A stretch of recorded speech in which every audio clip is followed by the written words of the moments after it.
आज आपण woman health topic बद्दल बोलणार आहोत. स्त्री घरचा पाया असते आणि तो पाया मजबूत असणं फार गरजेचं आहे. पण स्त्रियांना अनेक समस्यांना प्रॉब्लेमना फेस करावं लागतं. तसं आपण बोलायला गेलं तर भरपूर समस्यांवर आपण बोलू शकतो. पण आपण आज फक्त त्यांच्या हार्मोन्स इम्बॅलन्स बद्दल बोलूयात. आपल्या शरीरात अनेक हार्मोन्स निर्माण होत असतात आणि त्यामुळे शरीराचं कार्य सुरळीत चालू असतं. आपल्या शारीरिक आणि मानसिक स्वास्थ्य हे हार्मोन्समुळेच नीट चालत असते.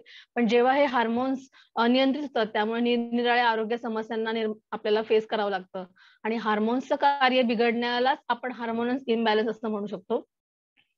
निरोगी राहण्यासाठी आपल्याला हार्मोन्स नियंत्रित ठेवणं फार गरजेचं आहे आणि हार्मोन्स असंतुलित ही एक एक सायलेंट किलरची समस्या आहे. कारण याचे परिणाम हळू आपल्या शरीरावर पण होतातच, पण त्याबरोबर महिलांच्या मानसिक परिणाम वर पण त्यांना त्याचा परिणाम होत असतो आणि मग त्याच्यामुळे त्यांची चिडचिड होत असते आणि त्यांना बऱ्याच प्रॉब्लेम्सना फेस करावं लागतं. पण त्यांचा तो स्वभाव म्हणून त्यांच्याकडे दुर्लक्ष केलं जातं, की बाबा ह्या चिडक्या असतात किंवा काय. पण त्याबाबतचं तुम्ही कारण पण समजून घेतलं पाहिजे. कारण त्यांच्या या हार्मोनल इम्बॅलन्समुळे त्यांचं अंग दुखणं, काम करण्याचा त्यांना कंटाळा येतो, आळस येणं, दिवसभर निराश वाटणं, मूड स्विंग होत असतात. काही कारण नसताना चिडचिडापणा होत असतो.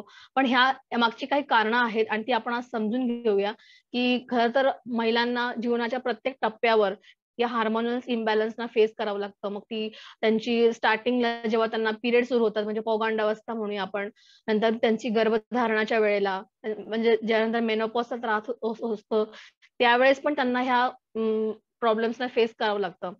आणि ह्या ज्या त्यांच्या अवस्था आहेत म्हणजे पौगंडावस्थामध्ये जिथे आणि मेनोपॉजचा ह्या सगळ्या नैसर्गिक रित्या नियंत्रित होत असतात आणि मग ह्याच्यानंतर काय होतं, की जेव्हा त्या गोष्टी निघून जातात, तेव्हा त्या हार्मोनल इम्बॅलन्स जो झालेला असतो, तो पुन्हा नियंत्रित येत असतो. पण त्यावेळेस त्यांना जो त्रास होत असतो, त्या कोणाशी शेअर करत नसतात आणि मग त्यांच्या ह्या मुळात स्त्रियांना जे काही प्रॉब्लेम्स असतात ना, त्या शेअर करत नाहीत आणि मग त्यांचा तो स्वभाव बनून जातो. लोकं त्यांना त्या पद्धतीनेच विचार करतात, की ह्या अशाच आहेत किंवा काय.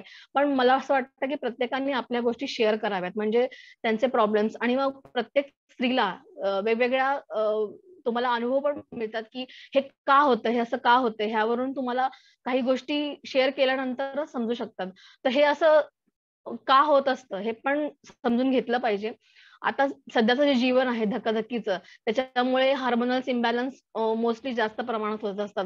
कारण कामाचा ताण आहे.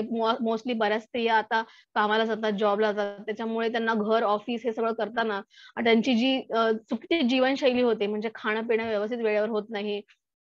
एक विशिष्ट आजार असतो. त्यामुळे हे पण ह्या गोष्टी घडत असतात. जसं प्रोजेस्टेरॉन आणि थायरॉईड या ग्रंथीच्या अकार्यक्षमतेमुळे सुद्धा त्यांना हार्मोनल इम्बॅलन्स होत असतात. बरं हे मूड स्विंग होत असतात त्याच्यामुळे घरातले पण प्रॉब्लेम्सना पण त्यांना फेस करावं लागतं. तसंच वजन वाढत असतं आणि वजन वाढल्यामुळे सुद्धा शरीरातलं हार्मोनल इम्बॅलन्स होत असतं. नंतर आपलं जे प्री मेनोपॉज म्हणू शकतो म्हणजे प्रत्येक स्त्रीला 40शी नंतर किंवा काय आता तर अशी जीवनशैली झाली आहे, की मोस्टली 30 नंतर सुद्धा मेनोपॉजचा त्रास होत असतो. पण खरं बघायला गेलं तर त्यांना जो 40शी नंतरचा काळ आहे, हा मेनोपॉजचा त्रास असतो. त्याच्यामध्ये जेव्हा तुमचं पिरियड्स जाण्याचा टाईम येत असतं, त्याच्या वेळेस तुम्हाला ह्या गोष्टींना फेस करावं लागतं. पण ह्या गोष्टी फेस करण्याची खरं तर गरज व्हायला नाही पाहिजे. जर तुमचं हेल्थ चांगलं असलं, तुमचं खाणं-पिणं व्यवस्थित असेल, तर तुम्हाला त्या गोष्टी फाईट करता येऊ शकतं. पण आताची जी जीवनशैली आहे त्याच्यामुळे तुमचं खाणं-पिणं व्यवस्थित नसतं आणि मग त्याच्यामुळे हे जे मेनोपॉजचे त्रास असतात, ते जास्त प्रमाणात तुम्हाला त्रासदायक करू शकतात. मी स्वतःचं सांगते, मी एक्सपिरियन्स केलेला आहे जे की मला 40 नंतर म्हणजे जेव्हा आपलं मंथली पिरियड जे येत असतात, त्याच्या 10 दिवस आधीपासून जे मला त्रास होत होता, की म्हणजे मला मूड स्विंग होत होते. प्लस मला म्हणजे असं काहीच कारण नसताना लोनली फील व्हायचं. रडू आल्यासारखं व्हायचं. म्हणजे सगळं चांगलं असताना असं का होतंय मला हे काही कळत नव्हतं. अनइझी फील व्हायचं आणि मग मी जेव्हा डॉक्टरांकडे गेले, तेव्हा डॉक्टरांनी मला सांगितलं, की हे प्री मेनोपॉज त्याचं कारण असं आहे, की तुमचं हिमोग्लोबिन, आयर्न हे सुद्धा व्यवस्थित असणं जरुरी आहे. त्याच्यामुळे तुम्हाला खाणं-पिणं व्यवस्थित असलं, की तुम्ही त्यांना फाईट करू शकता. मी जेव्हा हर्बल न्यूट्रिशनच्या फॅमिलीमध्ये जॉइन झाले, त्यावेळेस मला ह्या गोष्टींचा सगळ्यात जास्त उपयोग झाला. कारण आपले जे मॅरेथॉन होत असतात त्याच्यामध्ये आणि हर्बल न्यूट्रिशन आपण घेत असतो. त्याच्यामध्ये आपलं खाणं-पिणं व्यवस्थित झालं. वेळच्या वेळेवर खाणं होत होतं.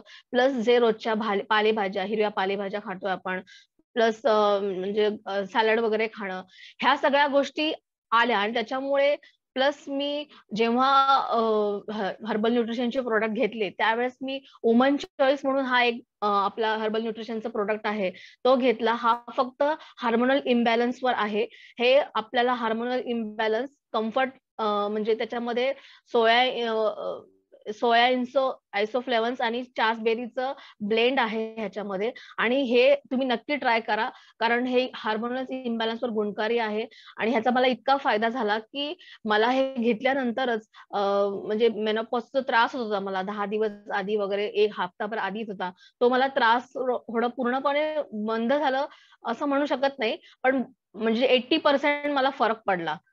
कारण आता जस्ट मी सुरुवातच केलेलं आहे. पण इतका फरक पडला, की मला ह्यावेळेस म्हणजे खूपच कम्फर्ट लेव्हल झाला. अदरवाईज मी ज्या प्रॉब्लेम्सना फेस करत होते, तो फेस करावा लागला नाही मला. आणि हे इतकं चांगलं आहे, की तुम्हाला हे ट्राय करा आणि तुम्हाला जो रोजचं तुम्हाला जो मेनोपॉजचा त्रास होत असेल, त्याच्यातून तुम्ही बऱ्याच प्रमाणात कम्फर्ट झोनमध्ये जाऊ शकता. तर मी आज फक्त प्री मेनोपॉजचाच हार्मोनल इम्बॅलन्सच तुम्हाला फक्त ह्या गोष्टी बोललं. असं बघायला गेलं तर बोलण्यासारखं खूप काही आहे.